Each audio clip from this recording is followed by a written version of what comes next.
আসসালামু আলাইকুম।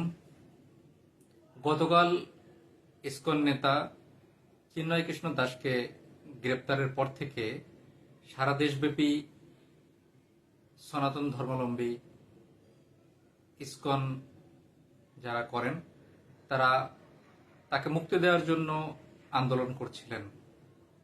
আজকে তাকে যখন চট্টগ্রামে কোর্টে শুনানির জন্য হাজির করা হয়, তখন বিপুল সংখ্যক তার অনুসারীরা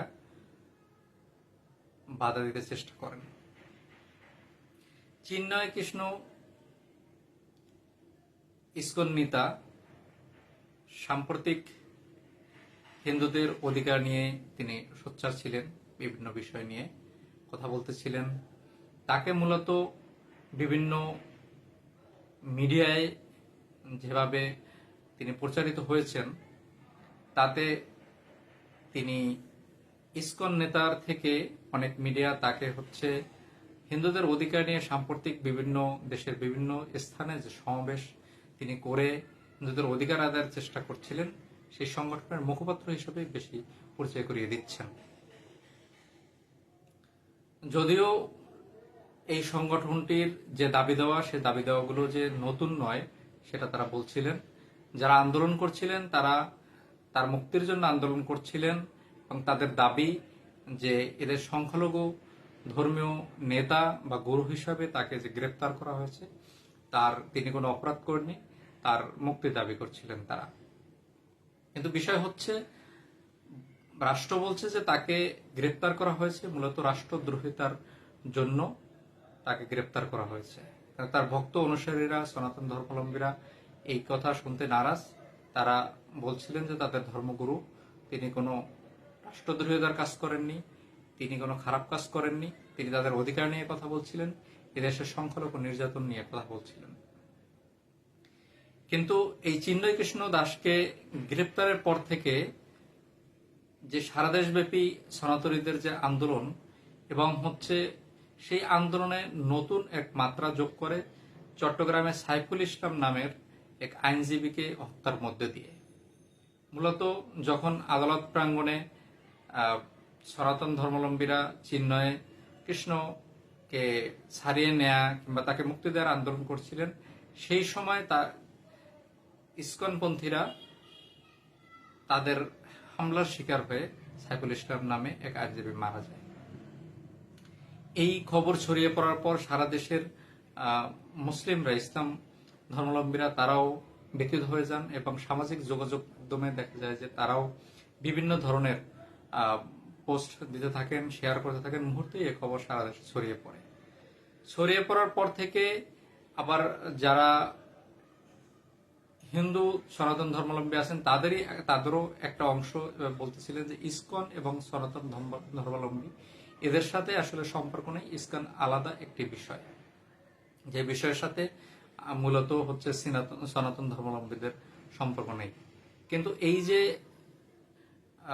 চিন্ময় কৃষ্ণ যিনি প্রতিনিধিত্ব করছিলেন ইসকন, বা এর পরিপ্রেক্ষিতে আপনারা দেখবেন যে ঢাকেশ্বরী মন্দিরে একটি সংবাদ সম্মেলন আয়োজন করা হয়েছে, সেখান থেকেও তারা চিন্ময় কৃষ্ণের মুক্তি দাবি করেছেন। কিন্তু এই চট্টগ্রামে যে হামলা হয়েছে, হামলার কারণে যে আইনজীবী মারা গেছে, সেখানে একটি উত্তেজনার পরিস্থিতি বিরাজ করতেছে এবং এই উত্তেজনার কারণে হিন্দু মুসলিম দাঙ্গার যে আশঙ্কা, একটি সংঘর্ষের যে আশঙ্কা, সেই আশঙ্কা সারা দেশে ছড়িয়ে পড়ছে।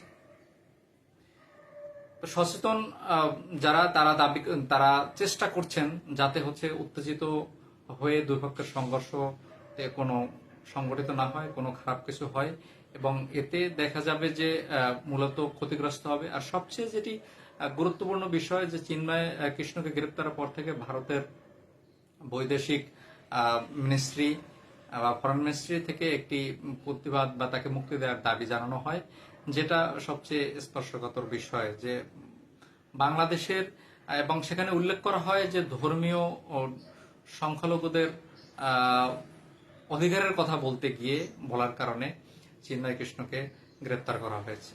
কিন্তু চট্টগ্রামের এই আইনজীবী খুন হওয়ার পর থেকে সারা দেশেই এক ধরনের উত্তেজনা বিরাজ করতেছে। সচেতন মহল বলছেন যে যাতে হচ্ছে কোনো ধরনের সংঘর্ষে না জড়ায় এবং এটাকে একটি একটি মহল দাঙ্গা বাজানোর দেশব্যাপী চেষ্টা করছে, সেই দাঙ্গা থেকে যাতে হচ্ছে হিন্দু মুসলিমরা সাম্প্রদায়িক সম্প্রীতি বজায় রেখে বাংলাদেশে এযাবৎ কালে যেভাবে থেকে আসছিল সহাবস্থান নিয়ে সেভাবেই থাকার আহ্বান জানিয়ে আসছেন। প্রকৃত অর্থে এটাই মনে হচ্ছে যে একই সাথে গতকালকের তাকে গ্রেপ্তার হওয়া এবং হচ্ছে বিভিন্ন জায়গায় হামলা করা এবং হচ্ছে তাকে ছাড়িয়ে নেয়ার জন্য বা তাকে মুক্তি দাবি করার জন্য যে আন্দোলন হচ্ছে, সে আন্দোলনের যারা আন্দোলন করছে এবং যার বিরোধিতা করছে তাদেরকে উভয়েরই উচিত যে আইনের প্রতি শ্রদ্ধা রেখে আইনের সাথে লড়াই করা এবং তিনি যদি নির্দোষ হয়ে থাকেন তাহলে আইনের মাধ্যমে তাকে মুক্তি দাবি করা। আর যারা হচ্ছে তিনি অন্যায় করেছেন, রাষ্ট্রদ্রোহিতা করেছেন, ইসকন দেশব্যাপী ষড়যন্ত্র করছে, সেটাও যদি হয়ে থাকে তাহলে রাষ্ট্রীয় এরকম উদ্যোগ নেওয়া উচিত যে ইসকনের বিরুদ্ধে তদন্ত করা এবং তারা কোন কোন ক্ষতির সাথে কোন কোন রাষ্ট্রদ্রোহী কাজের সাথে জড়িত সেগুলো খুঁজে বের করে তাদের ব্যবস্থা নেয়া। সাময়িক এই উত্তেজনা যদি সরকার এবং আইন শৃঙ্খলা বাহিনী নিয়ন্ত্রণে না আনতে পারে তাহলে দেখা যাবে যে এই যে সাম্প্রদায়িক সম্প্রীতি দীর্ঘ বছর ধরে, শত শত বছর ধরে এই অঞ্চলে বাংলাদেশে চলে আসছে, সেটা দেখা যাবে নষ্ট হয়ে যাবে এবং হচ্ছে ধর্মীয় এই ইস্যুকে পুঁজি করে রাজনৈতিক ফায়দা লোটার জন্য বিরোধী গ্রুপ কিংবা তৃতীয় পক্ষ সুযোগ নেওয়ার চেষ্টা করবে। সে কারণে সচেতন ইসলাম ধর্মাবলম্বী এবং সনাতন ধর্মাবলম্বী বা অন্যান্য ধর্মীয় সংখ্যালঘু যারা এদেশে আছেন বা যারা বিভিন্ন ধর্মের অনুসারী আছেন তাদের উচিত ধৈর্য ধরে পরিস্থিতি মোকাবেলা করা এবং নিজেদের আবেগের বশবর্তী না হয়ে নিজেদেরকে নিয়ন্ত্রণ করে এই পরিস্থিতি সামাল দেয়া এবং আইনের মাধ্যমে, আইন শৃঙ্খলা বাহিনীর মাধ্যমে নিজেদের দাবি দেওয়া পেশ করা, এর একটা সুষ্ঠু সমাধান করা। ধন্যবাদ সবাইকে।